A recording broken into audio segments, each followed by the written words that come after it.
This is episode number 15 with Chef Lance Roll. With bone broth, Bill, you have a full spectrum food. When I quoted the term broth is good for you, promotes a healthier you, it was in regards to basically promoting a whole healthier you by healing the immune system in your gut and therefore healing the rest of your body. So that would be, everyone else would always be asked, but the main benefit of bone broth is definitely GI health. Welcome to the Anchors of Health podcast, where it's all about mindset, nutrition, movement, and recovery. I'm your host, Bill Choi, and today's episode is all about bone broth with Chef Lance Roll, who's been a professional chef for 30 years. He founded The Flavor Chef in 2007, where he made it his mission to bring healing bone broth cooked in the traditional manner back to the marketplace, and he's been doing it ever since. So in this episode, you'll discover his philosophy on health and how bone broth fits in that picture, the history of bone broth in cultures and why it was such a vital part of cultural diets, the difference between stock, broth, and bone broth, all the benefits of bone broth, how he makes his, how you can make your own, and so much more. You're going to love this one. If you want the show notes to this episode and links to everything we discussed, just head over to anchorsofhealth.com/15. So, without further ado, here's my interview with Chef Lance Roll of bonebroth.com. What's up, everyone? I'm so happy to introduce the Flavor Chef Lance Roll to you. Chef Lance, thank you so much for being here, and welcome to the Anchors of Health podcast. Bill, I'm glad to be there, enjoying some beautiful weather here in San Diego, and looking forward to speaking to your folks here. Great. Pleasure having you on the show. I'm a big fan of everything you're doing because you're not just a chef that's focusing on taste. I know you put a lot of thought and care into the quality of the ingredients that you use, where it comes from, and how the ingredients you use can impact health. So you're a chef that really looks into every aspect of the food and cooking process. Can you share with us your journey of how you became the health-conscious Chef Lance that you are today? Sure. I've been cooking for about 30 years. I've been a chef for most of those years. It all began in 1988 when I was cooking in New York, and actually was out in the Hamptons. And during the first, say, 18 years of my career, we'll fast forward through most of that, wasn't that really health conscious, but I did have a wonderful opportunity to work with many chefs that were European trained. And the basis of European cooking and classical cooking in general is, stocks and soups and sauces and real classical things. And a lot of it really came from that, grassroots slow food type movement where people were actually doing farm to table stuff already. We just didn't call it farm to table, They coined the term slow food movement right when I was kind of starting cooking, or maybe a little before that, where people were starting to get into that. Of course, now it's huge. And again, it's usually now called farm to table. But so a lot of the restaurants and chefs I was working with were into, again, just cooking processes and procedures that really led to not only well-flavored food, but food that was typically good for you. Whole food in general. Again, Bill, the main thing is whole food. That's what we learned a lot at. But fast forward again a little bit to about 2006, 2007, I was moving away from cooking professionally in restaurants, and at the time I was actually cooking in a cooking school. I was teaching professionally at San Diego Culinary Institute, and it was there that I got dubbed the Flavor Chef because of the way I make food taste all the time and the way I cook. And also right around then was when I met Paul Chek, and your audience may or may not be familiar with Paul Chek, but Paul Chek is, he's a holistic health practitioner out here. He's a Native American shaman. He's one of my friends and one of our promoters and one of our people who really kind of shared with me the benefit of organic food. And by 2006, 2007, there was a lot of information out there about organic food, about non-organic food, about what was being done to our food system. And during that time, I was moving into my own entrepreneurship and built a company called The Flavor Chef. And we were doing a lot of meals for them, for the Chek Institute, Paul Chek's company, and his practitioners that were all health-minded practitioners.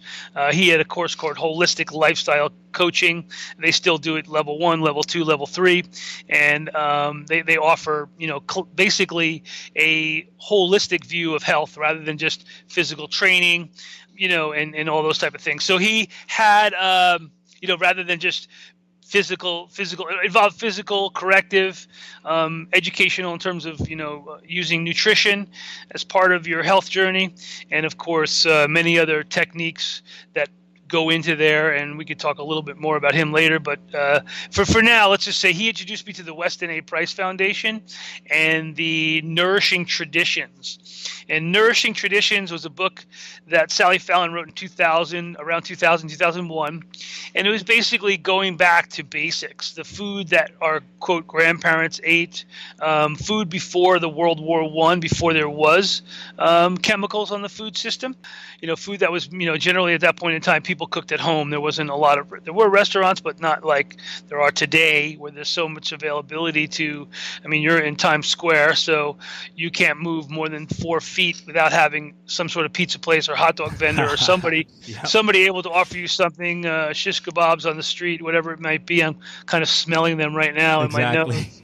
Those beautiful garlic and cumin and coriander lamb kebabs. Those are probably some of the best food in the city because that meat is halal. It's all certified and everything. So, but you never know what you're going to get on the street, of course. But anyway, so that's where it all started. The idea of health conscious cooking, the idea of using bone broth in food and making broths, and what we do today, the idea of, again, just kind of balancing your diet with whole foods, vegetables, legumes, and even paleo at that time wasn't really super big, but Paul was using a lot of protein balanced with carbohydrates and fats, and really moving away from high carb diets and definitely away from gluten at that point already, and basically food that he called non-food, basically crappy food that's full of GMOs and everything else. So that's really where it all started in terms of the health consciousness, and that's where I was introduced to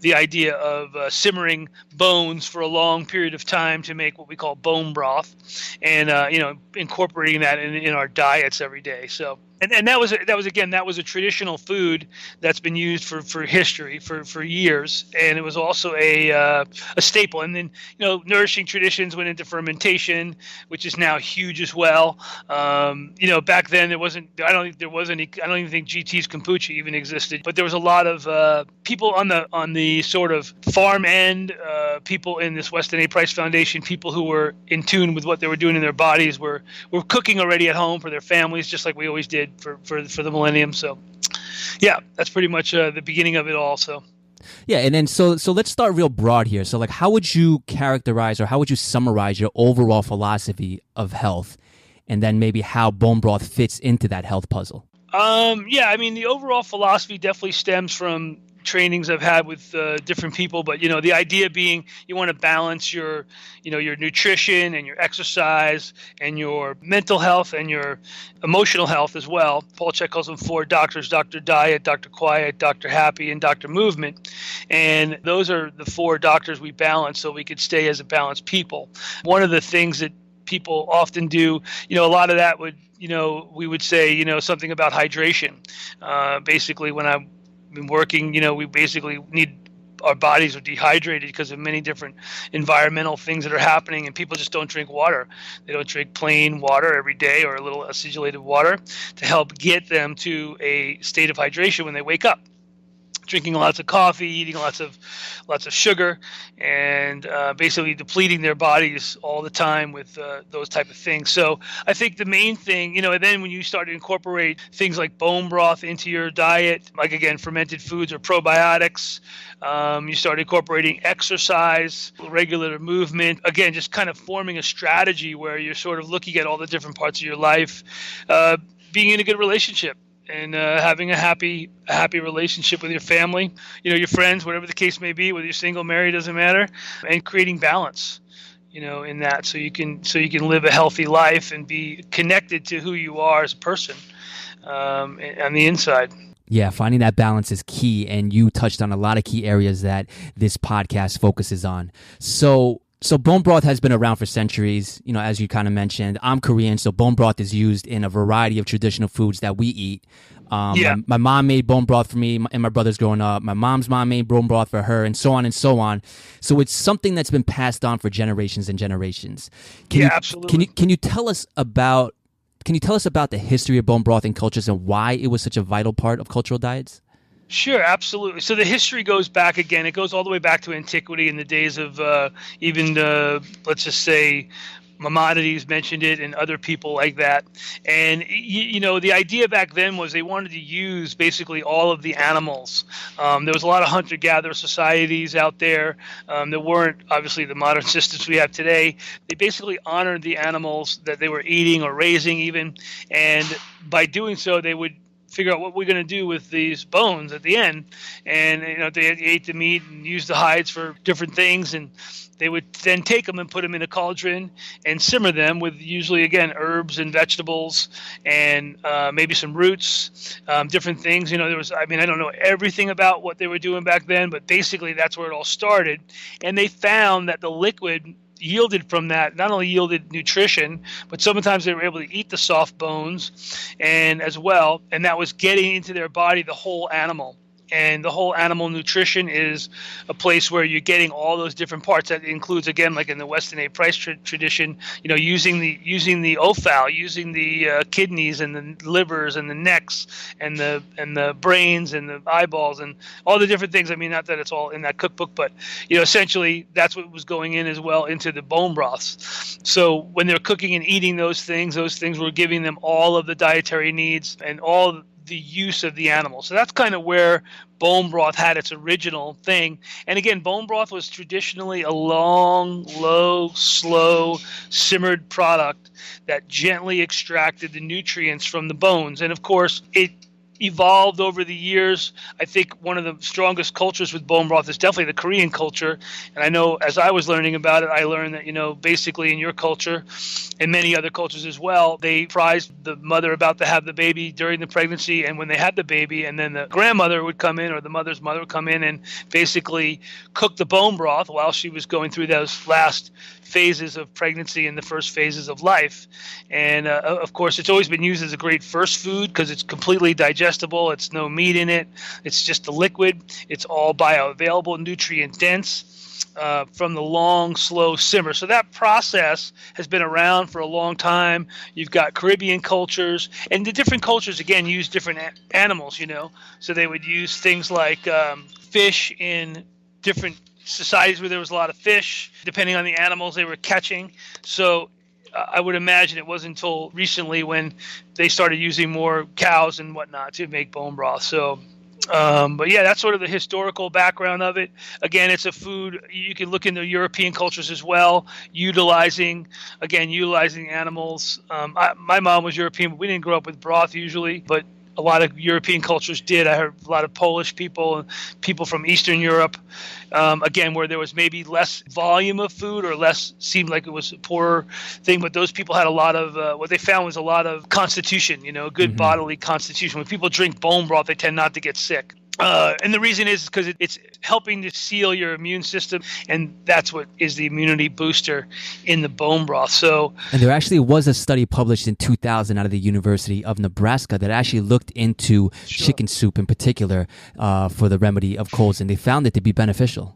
Yeah. When I first got started with the bone broth thing, there was a bunch of articles out there, and someday I should revamp those. One of them was called Broth is Beautiful by Sally Fallon, and that came out in the early 2000s.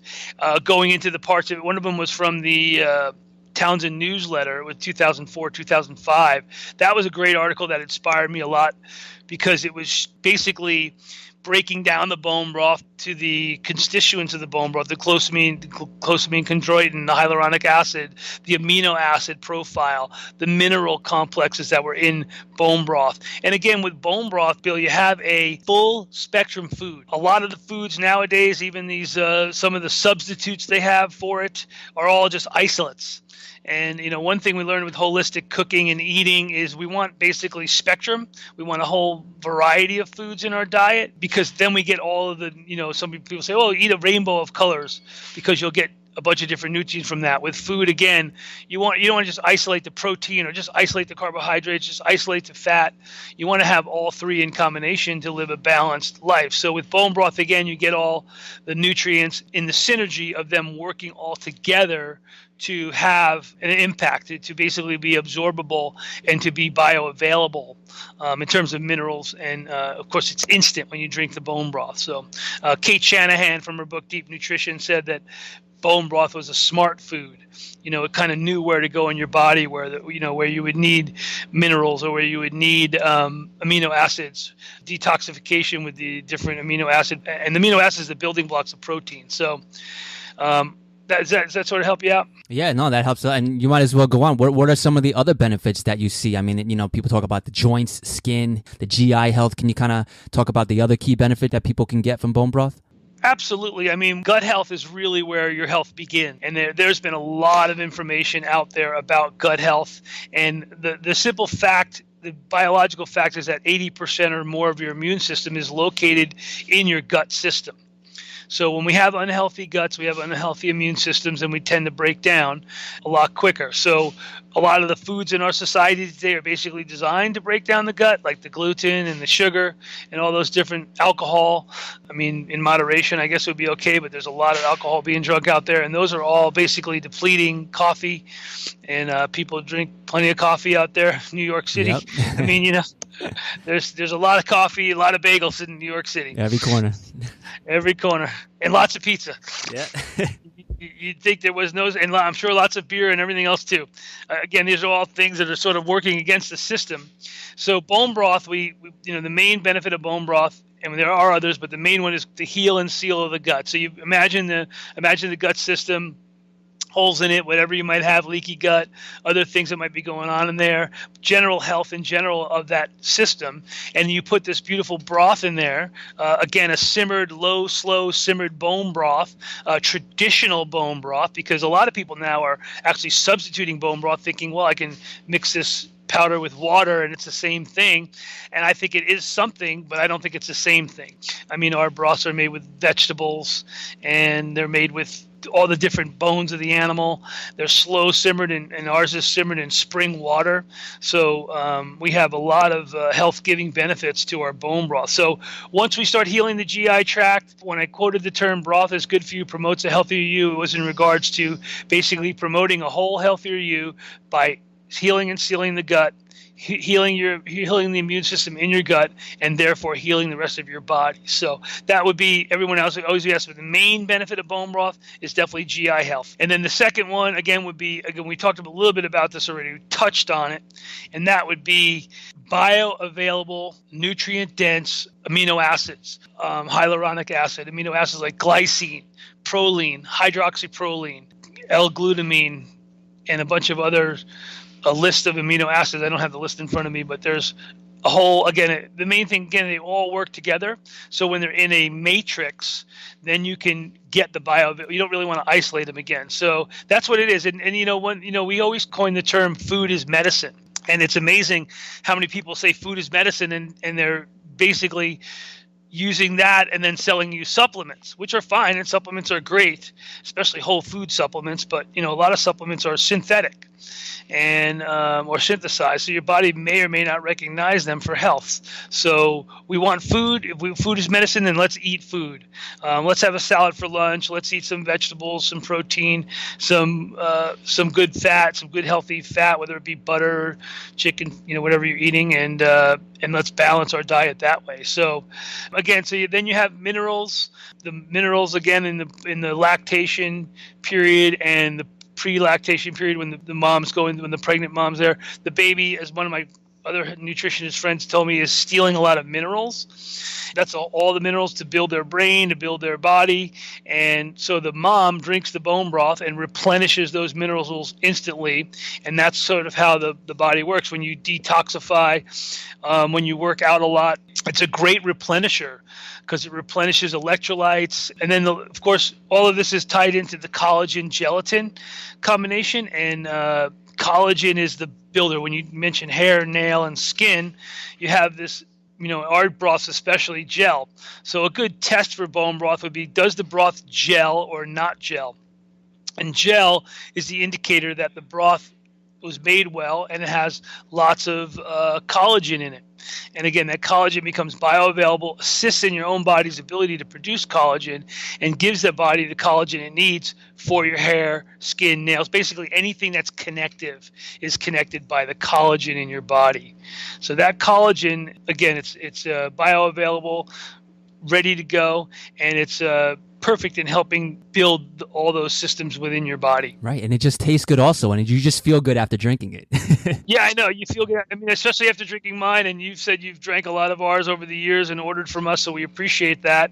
And yeah, so bonebroth.com is where you're getting it, and we're shipping it out to New Yorkers all the time, and at a very good price, I might mention as well. And like you said, I mean, tell yours a little bit about how you use the bone broth and how you enjoy it. I'll put it on you for a second. Yeah, so I just put it on a low simmer right out of the bag, and I just drink it straight up. Right. That's how I do it. People always ask me what's the best uses for bone broth, and I say, well, what it comes down to, Bill, is that our bone broth is basically a traditional sipping broth. So you don't really need to do much to it. Of course, you can add some coconut fat to it. You could add beef fat to it. You could add butter to it, ghee to it. You could add cayenne pepper. You could add herbs to it. Our coconut, I don't know if you had our coconut, ginger, mint, and lemon bone broth, the chicken bone broth infused with coconut milk. I have tried that, but I'm actually not too much of a fan of coconut milk. Okay, yeah. That's what we find too. We find anyone who's not a fan of coconut milk will not like that product, but a lot of people love that product. And what we do with that is we take the product and we take the bone broth, what we call our autoimmune protocol bone broth, and which is again, for the audience that's listening, the AIP bone broth at bonebroth.com is a plainer broth. It has 5 simple ingredients: bones, water, carrots, celery, and parsley, and that then allows people who have garlic sensitivities, onion sensitivities, even sensitivities to apple cider vinegar or any kind of acid like that. We remove all that, which is all in our main chicken bone broth or our beef bone broth, and we created a product that's good for those people. And we're selling a lot of that broth. It's really delicious as well. It has like a little meatier flavor because there's not so many vegetables in there. But that's the one I prefer as well. Yeah. The AIP chicken. Yeah, that one. Yep. And the beef one. Yep. Yep, because they're really good in terms of the. They seem to have a little more gelatin in them as well. I think it's the same amount. I think the onions, maybe in the other broths, release a lot of liquid into the product, so that tends to make it seem like it's less, but it's the same amount because we use the same amount of bones, the same process, so everything's in there. But yeah, the AIP is a great alternative too. It's also pet friendly. We've just got that out into retailers here in San Diego, and it's selling like crazy. So we're excited about it. And chef, there seems to be a lot of confusion over stock broth and bone broth. So can you clarify what the differences are and if there's any greater benefit from one over the others? Sure. Well, originally, again, like we talked about classical cooking, there was always in classical kitchens, French kitchens, European kitchens, even any type of kitchen, generally the chef or the owner or whoever may have a pot of bones going in the back. This is a general stock, not really designed any particular way, but a way to make, basically a liquid that has flavor to start your sauces, your soups, your braises, and give those dishes a lot more richness. Generally with a stock, it's usually not cooked as long. There's not as many bones, may or may not have vegetables. And generally a classical one has vegetables. They sometimes could even be thickened, but the stocks themselves are just designed to help cook with. So when you see a regular broth versus bone broth now, or even stock broth and bone broth, like you said, broths are just generally, again, if you look at the protein contents or the vegetable contents, they're generally made for cooking. They're made for people who want to add, say, a box of broth to their $2 quart of broth, which is basically flavored liquid, to their cooking, to their rice to make it taste good, or to their legumes or to their lentils or whatever they're cooking.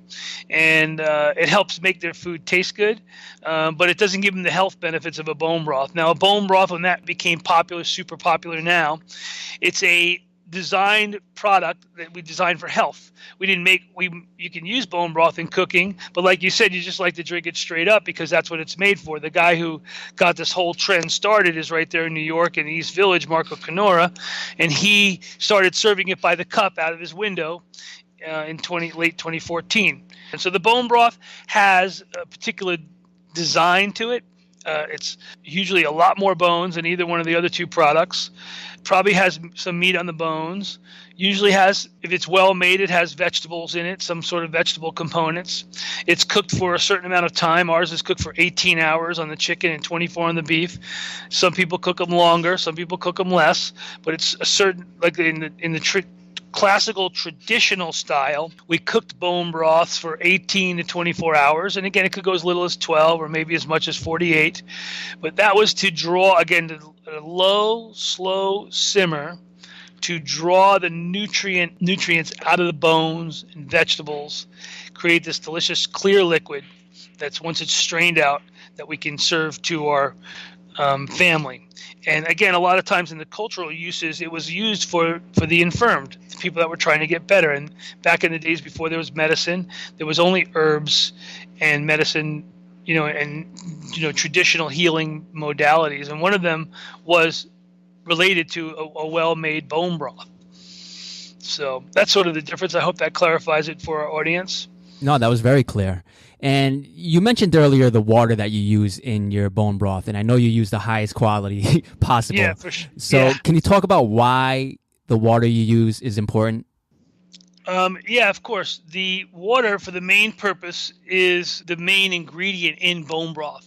So you have, water and bones generally. So a lot of in the beginning, again, I just made a decision since our mission is to heal the planet one GI tract at a time, and our vision is to restore the traditional craft of bone broth to the marketplace, and bone broth made in small kettles and made in the traditional manner. So the water is a critical ingredient to bone broth, and for your audience out there, filtered water is just about as good as the filter that they use. You could imagine in some of these mass-produced places, maybe the water is filtered really well. I don't know. But we didn't take a chance out here. I didn't have a filter to use. I didn't want to build a filter system. So we have a resource out here, the Palomar Mountain Spring, up in about an hour away from us. It does make our broth a little more expensive because it's expensive water, as water goes. And but yeah, it's Palomar Mountain Spring water. It has a pH, a little bit slightly alkaline pH, and of course it's from a deep well, so there's naturally occurring minerals in the water, and it's very, very pure. I mentioned Paul Chek earlier. It's the only water he'll drink in terms of having the purest water available to him when he's at home and not traveling. And so yeah, that's the really important ingredient. If you're drinking bone broth, just try to find out what kind of water they're using to make bone broth.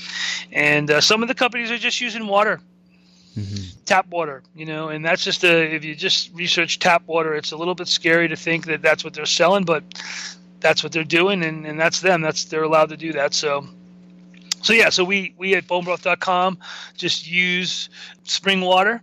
We have 6 big tanks out in the back now that are just filling our kettles every day. And they get refilled 2-3 times a week, and it has a significant cost to our product. But we love it. And Chef Lance, so for those that are also concerned about trace amounts of heavy metals in bone broth, what can you tell us about that? Well, again, I can't say much except for our product. We have had our beef and chicken broth tested recently, and we have negative on the metals. So again, that could be an indication of the water. Generally speaking, those lead tests out there were done on non-organic chicken. So we have all our products are certified organic. Our beef bones are grass-fed, pasture-raised. Our chickens are free-range and certified organic, verified non-GMO. So with that stated, again, we didn't think we would, and by using Palomar Mountain Spring water as well, we sort of guaranteed that we didn't have any metals in our broth. So no lead in our broth. That's the main one that people were concerned about. And originally we had it tested for some others as well. And we came up negative with metals in our bone broth. So I think between the system, the methodology of cooking, the quality of the ingredients, the quality of the vegetables, the quality of the water, pretty much guaranteeing no metals in our bone broth. Fantastic. I love it how you're transparent with everything you do. Thank you. I appreciate that. Yeah, and people can go on your website, I guess, and actually see the lab report, right?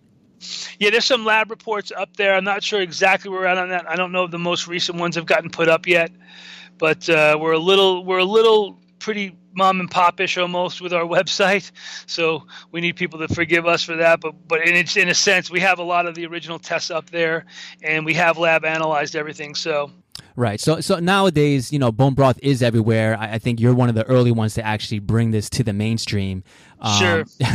And so what are the biggest mistakes people are making with bone broth? And you kind of already mentioned some of them. The water, right? Water was one. Yeah, water's one. I think, again, when it all comes down to price and quality, I mean, like anything, you can basically, when we're talking about generic brands, I walked into Sprouts the other day and they had their own private label beef bone broth, and it was about $3 for a 32-ounce box.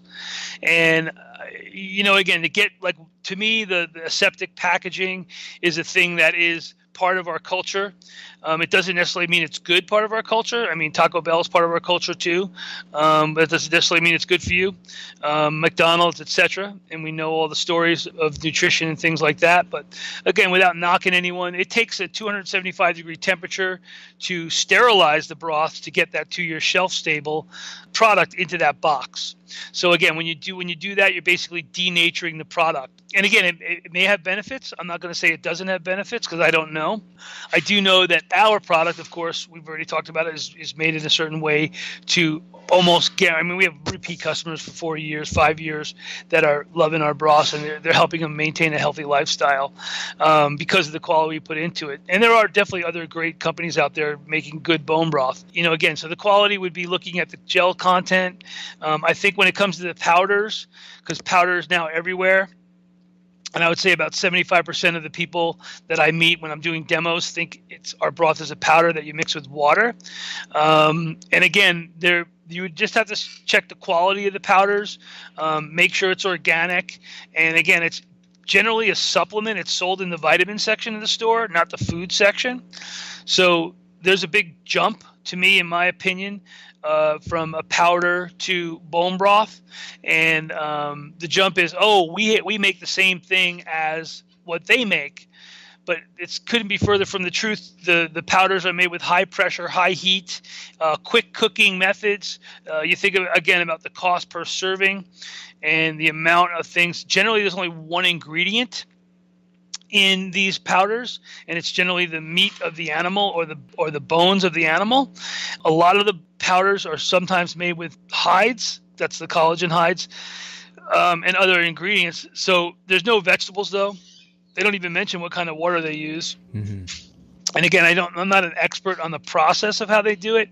I would just say, look, each body is individual. So if you enjoy that and it works good and you can put it in your smoothie and it makes you feel good, then I have nothing to say about it. I don't particularly care for them. But I think when it comes to like the bone broth that we make, again, Bill, it's like if you had a sick relative or your wife or whoever it was, and hand them a cup of my bone broth or hand them a cup of bone broth mixed from powder and water. It's totally different. Two different animals. Two different, literally, again, no pun intended, but two different animals, meaning, it's two different things. It's one thing to have a protein supplement, which is basically what those are. They're protein supplements like a whey protein or a pea protein or, that type of protein supplement. This is a bone broth protein is usually what they're called. And some are chicken and some are beef. But generally, again, you have to really just go to the quality. There may be some really great quality ones out there, and there may be some really good uses for them. So, if that's what you're doing, then that's the thing. But, if a lot of our people know people who are going through cancer or some sort of other autoimmune condition, and when you can get that food, like you said, it just makes you feel good when you drink that cup of bone broth, that delicious bone broth. You add a little salt to ours because there's no salt in our broths really, to make it taste really good. There's something about an experience you have with our bone broth versus the experience you can have with other type of substitutes. So great description. I hope that answers Hope that answers the question there. No, it did. And so, Chef, if people want to make bone broth for themselves, can you kind of walk them through the steps on what they can do to do that? Yeah, absolutely. Sure. I mean, bone broth, again, the first thing I would say is you can Google how to make bone broth, and you'll come up with hundreds of sites that will teach you how to make it. Basically, the traditional method of making it, we take our bone broth, our bones, you place them in water, you bring that water to a simmer, and then you're going to add, we skim the scum, which is very traditional, which will come up from the bones. Then we add apple cider vinegar. We add carrot, celery, onions, ginger, garlic, all the ingredients that go in our main broth. And wait, can I just stop you right there? Why do you use the apple cider vinegar? There's a purpose for that, right? Yeah, the traditional purpose, it just helps to draw some of the minerals out of the bone. And we'll talk a little bit about one other thing on this too. But yeah, generally, so you have a cold pot, and generally I recommend people using a slow cook method of bone broth, because a lot of people make bone broth in a pressure cooker or in an Instapot. And I have never done that. I've heard of great results from it. But again, it's your individual body constitution. Higher speed cooking bone broths tend to create glutamate, which is not monosodium glutamate, but glutamate, similar component, and it may have some effect on your brain, depending again how they make it. So we recommend a slow cooker or just a pot on the stove. And once the bones are covered with water, and you're using, again, this is assuming good water, good quality bones, meaning organic or better, local farm raised, organic vegetables. Carrot, celery, onion are the main ones, but you can add ginger, you could add other veggies, you could make a veggie stock, you could add trimming mushrooms, you could add, we add some ginger root, you could add burdock root, you could add, whatever you're kind of making. And then you just want to bring it up to a quick boil, and then down to a low simmer. And then again, depending on the bones, anywhere from 18 to 24 hours is usually sufficient to extract all the nutrients. And, we found over the years that many people love making bone broth, believe in making bone broth, love the benefits of bone broth, but tend to find that they don't really love making it all the time. So, that's me. That's me, especially in a New York apartment. Yeah, someone in the house doesn't like the smell. It kind of, stinks up the house a little bit. In the middle of the night, you're kind of smelling your chicken broth cooking. It's like, I made turkey bone broth after Thanksgiving this last year. And I tell you what, man, it was hard to take in the house. I was like, nah, I think I'll just make it at work. But yeah, that's kind of some of the things. Hopefully that sums it up. It's hard to really description. It's such a simple process. Dr. Kellyanne Petrucci calls it fast food, because once you throw everything in the pot and bring it to a simmer, you basically just let it simmer for 24 hours, and you're done. So it takes 24 hours, and then you have the whole cooling process of once the broth is done, then you need to strain it out really well, cool it properly, which means you bring it down to temperature from hot to about 45 degrees in less than 3 or 4 hours, and then you have to refrigerate it and store it, and then you reheat it and drink it. So that's sort of the way that goes. But yeah, again, the easiest thing to do is Google it. I'm sure there's many YouTubes on it as well, and it wouldn't be me probably, but there's a lot of people making good bone broth out there. So take what you like from it, and even when I do recipes, I always research a lot of recipes to see how we're doing it. Our recipe came from Nourishing Traditions, or at least the beginning of it. It's not fully from there, but that book by Sally Fallon and the Weston A Price Foundation, which is a great book to have in your library, and one of the 10 I would have on an island if I was left with 10 books to choose to live on an island for the rest of my life. So. Great.